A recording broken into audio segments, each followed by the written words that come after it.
karena itu kami nggak cari popularitas, kami nggak cari madah pujian, kami nggak cari tempat kedudukan, yang kami cari ridho Allah dan Rasulnya. Kau tidak punya otak, nah. Dan saya sampai sempat dirawat di rumah sakit jiwa kurang lebih setengah tahun gara-gara si Dajjal ini. Kalian tahu sampah? Inilah sampah. Yuk.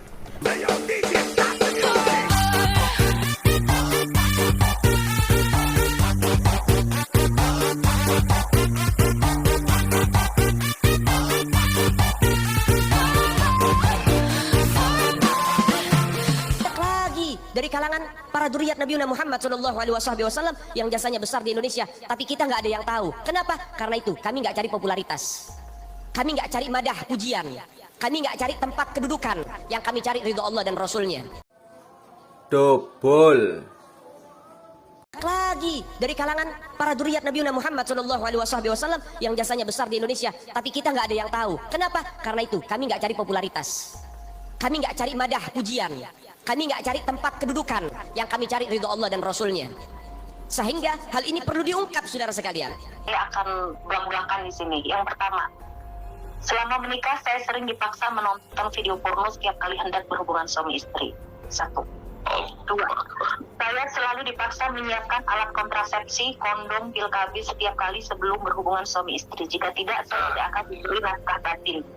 Kau tidak punya otak, nah. Dan saya sampai sempat dirawat di rumah sakit jiwa kurang lebih setengah tahun gara-gara si Dajjal ini. Dia tidak ubahnya memperlakukan saya seperti pelacur, padahal saya ada istrinya. Padahal saya adalah istrinya. Parah ya Habib Betulan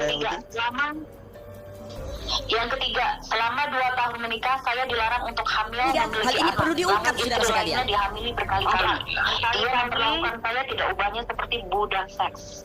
Kami nggak cari madah pujian, kami nggak cari tempat kedudukan, yang kami cari ridho Allah dan Rasulnya. Dobol. Sehingga hal ini perlu diungkap, saudara sekalian. 4. Berkali-kali dia membujuk saya untuk melakukan seks menyimpang dari belakang, tapi saya selalu menolak. Itu kekerasan seksual. Oke. Dua kekerasan ekonomi. Saya jelaskan dulu, Pak. Ya, saya mohon izin sebelumnya. Dua kekerasan ekonomi. Selama 2 tahun menikah, dia tidak pernah memberi nafkah saya secara layak untuk makan, pakaian, dan lain-lain. Oke, 3 kekerasan psikis mental. Selama menikah, dia berselingkuh dengan puluhan perempuan. Kami nggak cari madah pujian, kami nggak cari tempat kedudukan, yang kami cari ridho Allah dan Rasulnya. Kalian tahu sampah? Ini sampah. Kalau kakek moyang kami betul-betul dilaknat oleh Allah, dusta kepada Allah dan Rasulnya, pasti di dalam keluarga habaib ada perampok, ada pembunuh, ada germo, ada bandar semuanya. Suka zina, tukang kawin buang. Puluhan wanita chat ke saya. Ada yang disetubuhi, dihamili, lalu ditinggal, tidak dinikahi. Ada yang sering dikirim gambar-gambar porno, dikawin beberapa hari, minggu, langsung dicerai paksa. Ada bukti chat-chat korban, semua masih saya simpan. Lalu selama 2 tahun menikah, kami tidak pernah tinggal 24 jam. Dia tidak pernah menjaga melindungi saya selayaknya suami melindungi istrinya. Dia datang sesuka hatinya sekali, hanya beberapa jam dalam 1 bulan. Bahkan saya sering ditelantarkan sampai 3 bulan. Lalu saya ditinggal. Saya tidak ubahnya seperti pelacur buat dia. Dan saya ditelantarkan sampai detik ini. Ya Bapak, akibat adanya banyak kekerasan tersebut, saya pernah mencoba bunuh diri berkali-kali karena saya merasa buruk, saya merasa diperlakukan begitu hina. Saya mengalami depresi berat, akut, sampai dirawat di rumah sakit jiwa hampir setengah tahun. Ada bukti rekam medisnya, semua sudah saya serahkan ke penyidik. Bahkan sampai sedetik ini saya masih dalam perawatan psikiater, mengkonsumsi obat-obatan dari psikiater. Dan saya sudah tidak bisa lagi beraktivitas normal seperti dulu. Ada bukti rekam medis semuanya, Pak. Saya sudah menjalani pemeriksaan fisik psikis di Rumah Sakit Polri.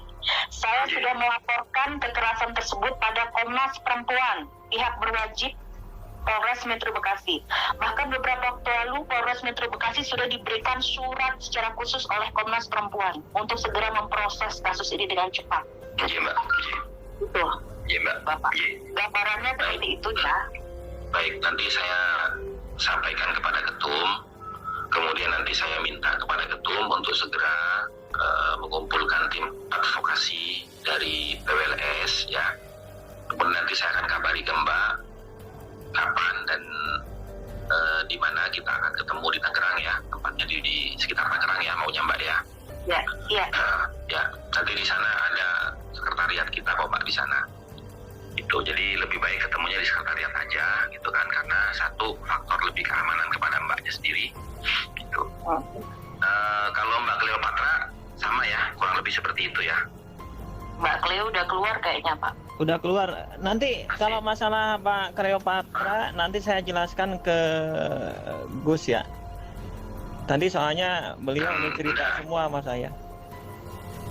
Enggak, jadi gini, saya kan tadi sudah cerita sampean ke saya kan, jadi nanti Mbak Cleopatranya juga harus hadir itu, diwawancarai oleh tim advokasi gitu loh. Iya. Itu, ya kan, kalau ini kan para pengacara ini yang harus wawancara langsung gitu loh, ya kan, dengan mereka gitu loh, dengan para korban ini gitu. Jadi nanti Mas Malik tolong kirimkan nomornya ke saya berikut dengan nomornya Mbak Jeda Salim ini. Saya minta izin ya Mbak ya untuk Izin ya, nge-save Mbak. nomornya ya. Ya. Terus juga Mbak Cleopatra. Nah nanti ini kan sekarang ini kan lagi mau ada acara penagiban. Habis ini saya akan sampaikan ke ketum. Nanti saya akan dorong ketum untuk segera mengadakan pertemuan dengan tim pengacara kita di Tangerang sesuai dengan apa yang diminta oleh Mbak Jeda Salim. Gitu ya. Oke? Ya. Oke. Ya, oke Mbak. Terima kasih ya Mbak ya. Terima kasih ya, Mbak. Mohon maaf. Dan sabar ya Mbak. Insya Allah kita akan dukung sampai selesai. Bagaimana keluarga Nabi Muhammad jasanya besar, dan umat ini harus dihubungkan kembali dan dieratkan kembali kepada keluarga baginda Nabi Muhammad. Ini akhir zaman, kita semua melihat kok bagaimana gencar-gencarnya di media sosial apa upaya untuk supaya memisahkan umat Islam dengan keluarga baginda Nabi Muhammad. Upaya keras supaya habaib dibenci ada di Indonesia. Oke teman-teman, gimana menurut kalian? Jangan lupa komentar yang banyak. Menurut gua sih Habib ini tuh double ya. Habib ngedabrus. Mulut sama lubang sama aja. Sama-sama busuk.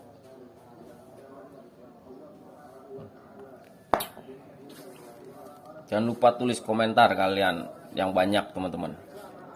Tinggalkan jejak digital kalian. Busuk teman-teman. Mulut Habib itu tuh busuk.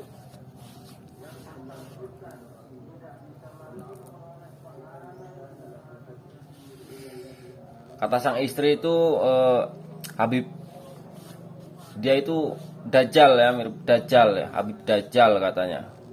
Ya iya, kelakuannya aja begitu. Kelakuannya aja begitu teman-teman. Parah. Gua anak jalanan ya, gua anak jalanan tapi nggak separah itu. Gua nggak separah itu.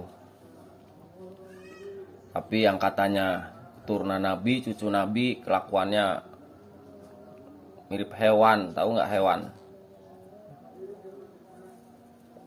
Itu nggak tahu tuh si Habib kabur kemana ya? Dengar sih kabur, atau kabur ke Yaman kayaknya. Ya udahlah, nggak usah balik lagi.